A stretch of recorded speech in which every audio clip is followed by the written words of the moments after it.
परम पिता परमात्मा सदगुरु मौला अल्लाह राम से जो प्यार मोहब्बत करते हैं, जो उसके राह पे चला करते हैं,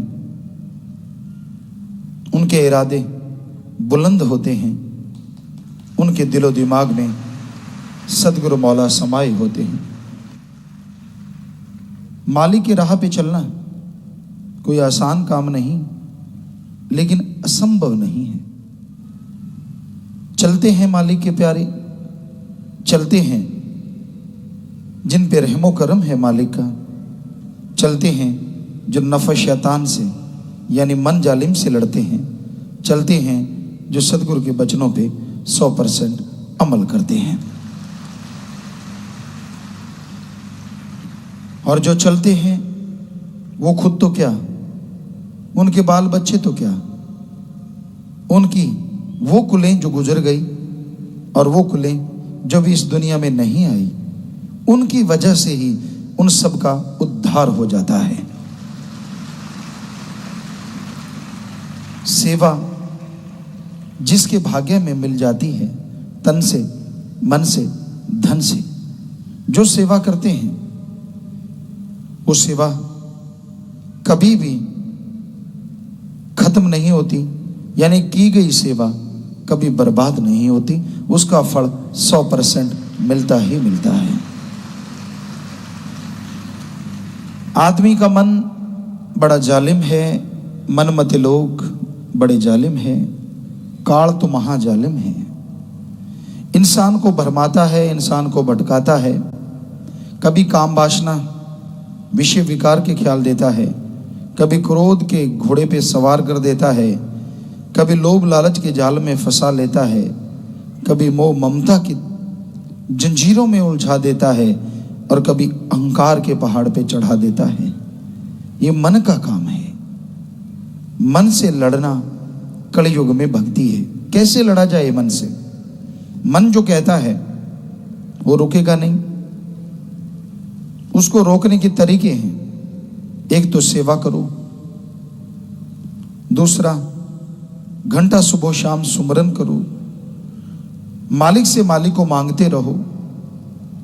कभी विचार आ भी जाए टेंशन ना लो, उन विचारों पे अमल ना करो। बस आपको कुछ नहीं कर सकता काल, मन आपको कुछ नहीं कर सकता। जब आप मन के लोभ लालच में आके बुरे कर्म करने लग जाते हैं, मन के लोभ लालच में आके बुरी तरह फंस जाते हैं, तो आप गिर जाते हैं भक्ति से, गिर जाते हैं मालिक के प्यार से। मन के कहे चलो मत कोई, मन के कहे अनुसार कभी ना चलो। पीर फकीर कहते हैं उनको सुनो, अमल करो, यकीनन आपका बेड़ा पार होगा और मालिक की दया में रहमत आप पे मूसलाधार बरसेगी। तो अंदर की बुराइयां दूर करनी है, अंदर के बुरे विचारों को रोकना है। बस सुमन कीजिए, सेवा कीजिए, सबका भला मांगिए। छोटी छोटी बातों के लिए उलझो मत। आदमी अपने पांव पे कुल्हाड़ा मारता है जब जरा जरा सी बात के लिए झगड़े शुरू कर देता है, टोंट कसता है, एक दूसरे को बुरा कहता है। वो खुद बुरा होता है, उसकी भक्ति कट जाती है, मालिक की निगाहों से दूर हो जाता है। जो जितने चतुर चालाक बन के बुरे कर्म करते हैं, यानी किसी को पता नहीं चलने देना, किसी को महसूस नहीं होने देना, उनके परिवारों में, उनके अंदर ऐसी कमियां आती हैं जिसकी वजह से वो बर्बाद हो जाते हैं। इसलिए उस मालिक को खिलौना ना समझो, वो सब जानता है। आप कब क्या, कहाँ, क्या सोच रहे हैं, क्या करने वाले हैं, उसको पहले से मालूम है। कई कहते हैं जब भगवान को मालूम होता है वो रोकता क्यों नहीं? रोकता है। जो मालिक का प्यार करने वाले हैं, मालिक का नाम जपने वाले हैं, उनके अंदर आवाज जरूर आती है कि तू गलत रास्ते पे चल पड़ा, तेरा रास्ता बदल गया है, अब तू बुरे कर्म करने शुरू कर रहा है, मनमते चल रहा है, गुरुमता तेरा खत्म हो गया है।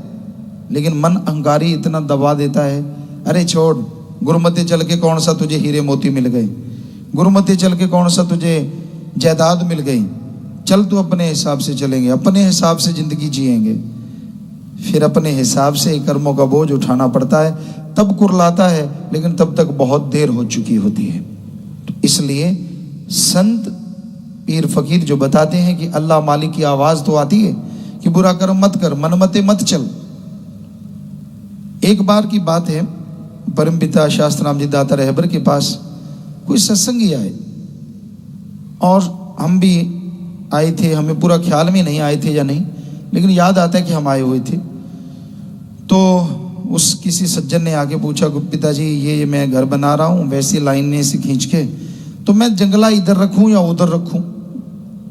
अब पास खड़े जिम्मेवार थे, वो हंसने लगे, कहते यार ये भी कोई पूछने वाली बात है, तेरी मर्जी, जिधर मर्जी जंगला रख ले। परम पिताजी मुस्कुराए। सत्संगी कहने लगा, नहीं मैं तो पिताजी से पूछूंगा। तो बेपरवाह जी ने फरमाया, गुरसिख की भावना होती है, जो जंगला भी पूछ के रखते हैं उनके मकानों की रक्षा भी फिर मालिक ही किया करते हैं। सो ये तो एक उदाहरण है। कहने का मतलब, जो गुरमुखता की राह पे चल पड़े तो फिर दुनिया के तानों से या दुनिया की बातों से उलझना क्या, किसी से लड़ना क्या। आप अपने रास्ते पे चलते जाइए, अपने आप रक्षा संभाल सदगुरु मौला करेंगे।